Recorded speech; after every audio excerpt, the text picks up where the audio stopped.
mensahe ang kailangang marinig ng mga Taurus. Mula January na pala. January 16 to 31, 2025. Pwedeng nangyayari na to o mangyayari pa lang. Kung hindi man para sa inyo, itong magiging reading. Di baka para sa someone na malapit sa inyo o sa someone na kakilala niyo mismo. Baka may lumabas na gender, mamaya gawin nyo na lang energy, masculine at feminine energy. Pwede rin naman na huwag mo napansinin ang gender. Hindi ko masasabi kung anong magiging reading, kung positive ba o negative. Depende sa kung anong mapipika kung energy. Walang masama kung papanurin ang sun, moon at rising sign. Kasi baka din man sa mga yon ay mag-resonate na sa sitwasyon nyo.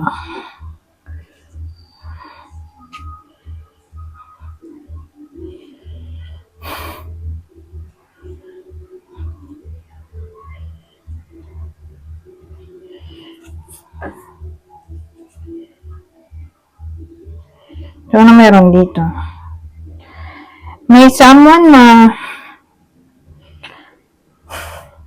ayaw makipag-ayos.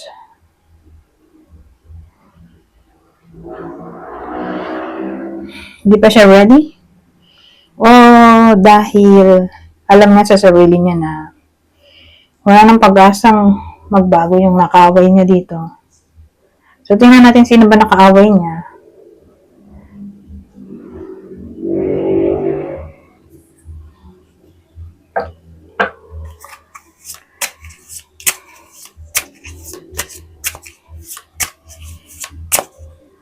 Ano na lang, anong pinagawayan pala? Anong pinagawayan? Two of Cups to romance card to di probably relationship.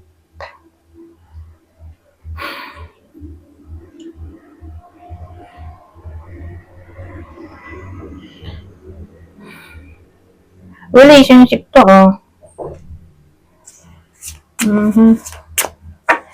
So, may chance naman ng reconciliation. Kaya lang mukhang di tatanggapin ng apology. Dahil hindi pa ready o dahil alam niya sa sarili niya na wala nang pag-asa yung connection. Dahil pautulit na lang yung person niya sa paglalay. Ano bang possible pinag-awayan nila? Ano bang lie? Tungkol ba sa pera, kaibigan, katrabaho, trabaho, relasyon? Ayan, ulong na to.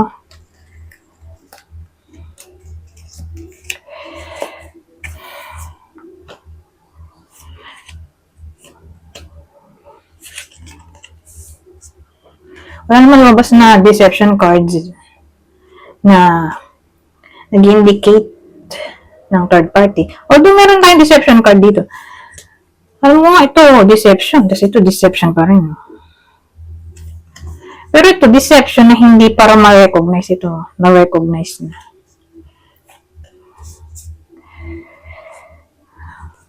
So, saan klaseng deception kung dito lying?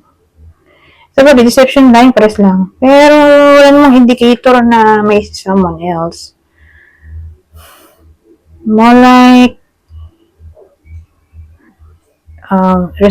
irresponsibility di tungkol sa responsibility. Mga dapat gawin. Like, pagbabayad ng something kung nag-live in. Di ba? Pera siguro. Basta, hindi siya, relationship. Anything na may kinalaman sa responsibility. Tinatakbuhan ng responsibility. O masyadong, careless. O pwedeng envy.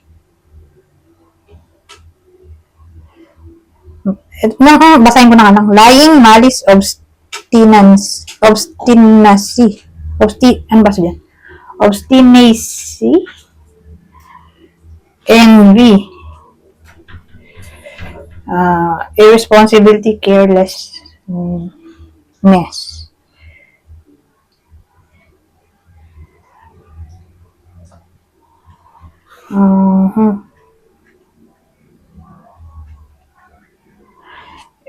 Hindi ko lang nga ang basa dito. Obstinacy o obstinacy.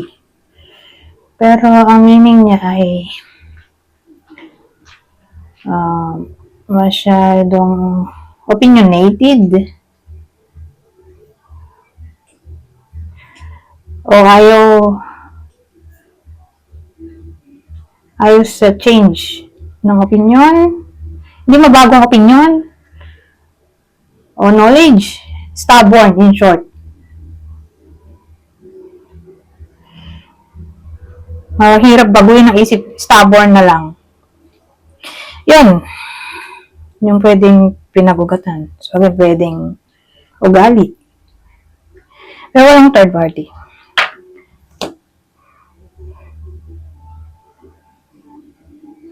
So, probably no contact sila ngayon. Anong mensahe? Ng someone na gusto makapagayos. Okay? So, hindi ko lang masabi kung sino kayo dito. Kasi, general reading to. O, pwede rin tumama to sa kakilala nyo. Hindi man tumama sa inyo. Whether nangyari na to o mangyayari pa lang. So, mag-aaway sila. Ayaw na makipagbati ng isa. So, ngayon na no contact sila, ito yung mensahe ng taong nakapanakit. At gustong makipag-ayos. Ito yung mensahe ngayon na hindi sila nag-usap. I have never loved anyone the way that I love you. Wala pa raw siyang minahal na iba. Sa paraan na minahal daw yung iba sa inyo. So, pwedeng kayo mismo yung sinaktan na tayo yung makipag-ayos. So, ito yung mensahe niya, I'm trying to be someone you can trust. Sinusubukan daw niya na maging tao na pwede mong pagkatiwalaan. I think about you so much, it's scaring me. Palagi kitang naaalala o naiisip. Natatakot ako. Natatakot siya kasi laging sumasagi sa isip niya yung alala ng iba sa inyo. Siguro, natatakot siya na baka ma-depress siya o hindi siya makamove on. Kung ganyan na lagi siyang nag-iisip tungkol sa iba sa inyo. Anyways, ito yung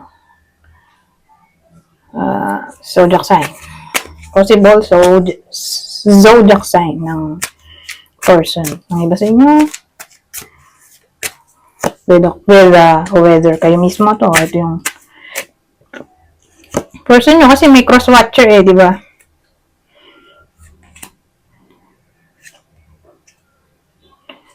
So, personal lang in general. Ng Taurus, Libra, Top Kapwa Taurus, Leo. Kung kakilala, halimbawa, di tumama sa inyo, edi baka dun sa kakilala nyo. O someone na malapit sa inyo. Ayan, hulog. Ito, Scorpio, Gemini, Sagittarius. Ito, iba pang detalye. So, yung clue natin, pwedeng tumama sa inyo. Sa person nyo o sa kakilala nyo. Kukuha ko dito ng 4. Vibrant apparel. So, ganyan manangit na kulay. Payat. Square ang shape ng mukha. Parang ganyan. Mapang kaya nag-square. Ay! Magkakulay kasi. Ano ba? Average height. So, pwedeng kayo mismo ay kayo o yung kakilala nyo ay magkasing tangkad. So, yung mag-lovers dito, magkasing tangkad o yung person nyo, yung average ang height, yung case-to-case basis. Kunin nyo lang yung info na sa tingin nyo ay fit sa sitwasyon nyo ngayon. Asan na yung isa? Isang deck. Ito. Ay. Pala to. Ano masasabi dito? Iba pang detalye? Anchor. Ito maganda in a way na, di ba kanina, ayaw makipagbati ng babae, pero bandang huli makikipagbati na rin siya. Okay, sasakupin na nitong dalawang card na to yung overall energy. Naputol yung video kasi may something na nagpa-distract sa akin. Anyways, nakalimutan ko na tuloy kung anong sinasabi ko. Hindi siya something, kundi someone. Someone na nagpa-distract sa akin. Kaya nakalimutan ko na tuloy kung ano yung pinagsasabi ko. But anyways, kung may problem nga sa relasyon o sa marriage, may chance pa to na maayos since magaganda yung mga lumabas na cards. Asahan natin na babalik ang commitment. Ngayon, pwede rin naman to sa trabaho. So, magiging masaya dun sa trabaho. O sabihin natin malungkot kayo o yung iba sa inyo sa workplace, o may nagpapalungkot sa inyo sa workplace, o hindi sila masaya for some reason. So, ewan ko kung anong pwede magpasaya, pero malaki chance na mawawala yung cause ng problem dito. Dahil nandito yung the sun.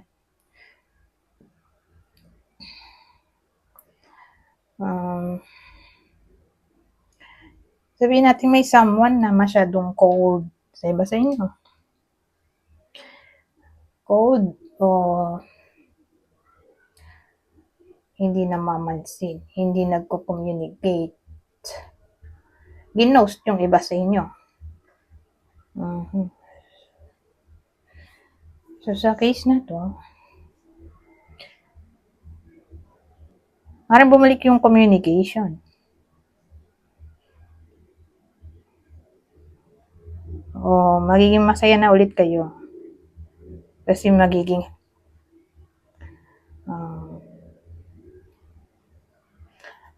communicative na ulit yung tao dito. O papansinin na kayo, ganyan ang dating. O yung iba sa inyo. Ibang case din, halimbawa,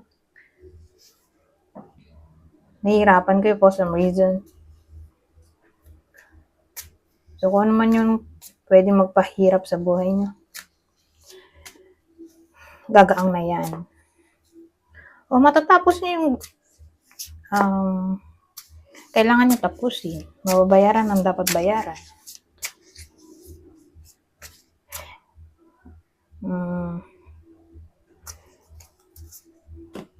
Ito. Pang masasabi nito. Pero kung jobless, kung mag-a-apply, di natatanggap.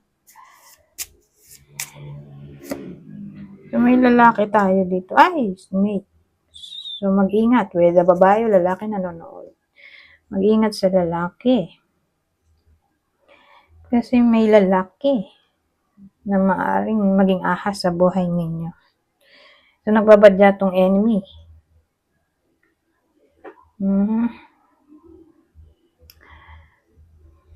Nagbabadyang enemy. So, pwede kayong i-betray nito, lokohin, o paasahin sa wala.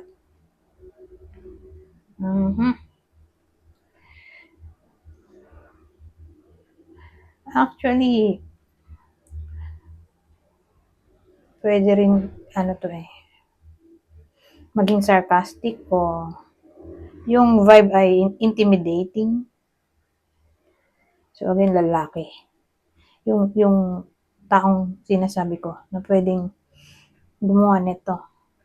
Itong mga pinagsasabi ko. O yung lalaki ay magiging somewhat aggressive, unfaithful, deceptive, indecisive.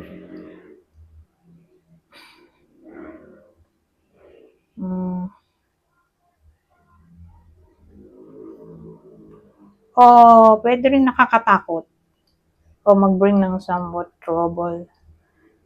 So, iba sa inyo. O jealousy to. Pwede rin jealousy,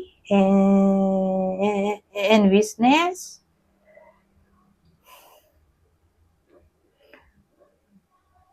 o yung titig niya parang alluring. Pwede rin ganun. So, may titingin sa iba sa inyo. Grabe yung makatitig, nakakatakot. O alluring nga. Ibang case pwede rin namang charming to. May darating sa buhay nyo. Yung mga single dyan.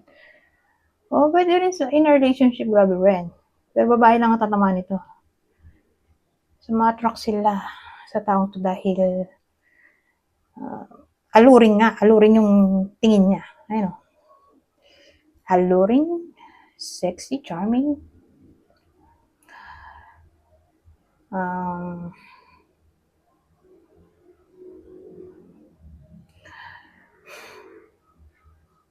Intelligent siguro. Ma-attract yung iba sa inyo dahil sa intelligence, confidence, ano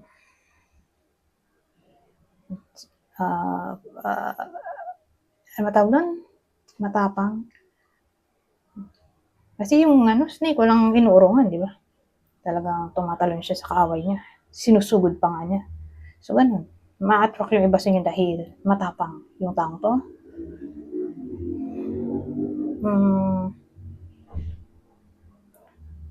Ano ba? O siguro, persuasive.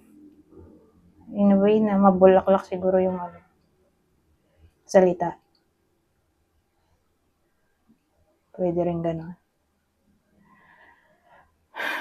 So, mag-ingat. Kasi nga, snake to Napapalit lang siya ng balat, pero snake pa rin. So, again, mag-ingat. So, sabihin natin, may dumating sa buhay ninyo sa 2 weeks na to, kung single o in a relationship. Basta may dumating lalaki, mag-ingat. Ngayon, kung lalaki o babae nanonood, mag-ingat pa rin sa lalaki. Lalo na tungkol sa proposal. O sasabihin tungkol sa inyo. More like, sinungaling siya. Pangako, sinungaling, scam, pwede. Baka malin lang kayo dito. So, ano ba? Kuha pa nga tayo.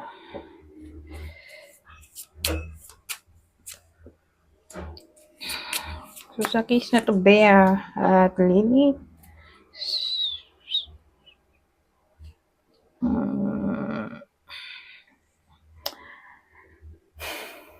maganda naman yan actually, pero negative, positive tayo. Sa negative, bribe to. Asahan natin bribe, big amount of money. Yun yung negative.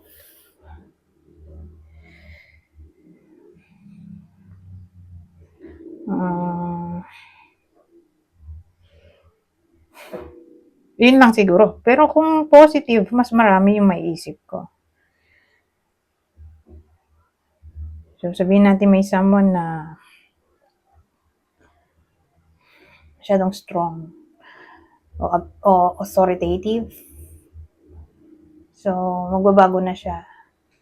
Hindi na ganun yung energy niya. So, matututunan niyang makibagay.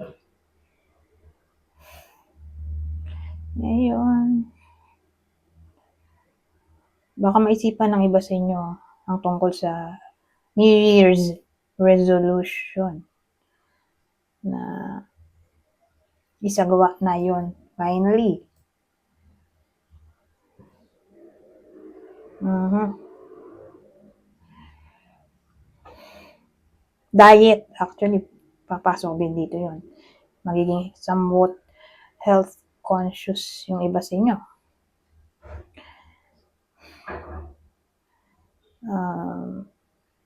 Ibang case, magiging somewhat responsible sa pag-handle ng pera yung iba sa inyo dito sa 2 weeks na to.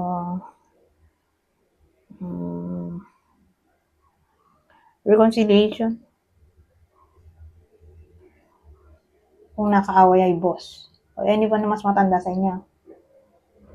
Mhm.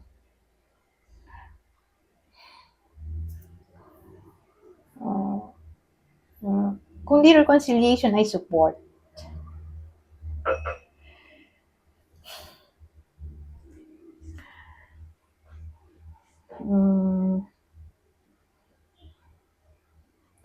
Ano maisip pa?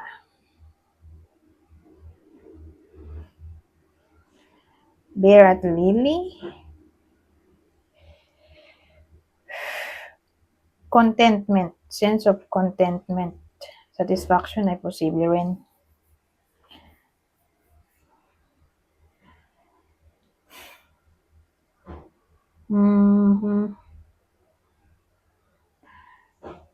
Well, anyways, wala na maisip eh. Punta na tayo dito sa dulo. Okay? Ito yung pinakadulo o last na deck. So, babasahin ko na lang, kunin nyo lang info na sa tingin nyo ay fit sa inyo. Ask your dreams a question when you need an answer. You have the ability to prosper. Make your own magic. You are in co-creation with the universe.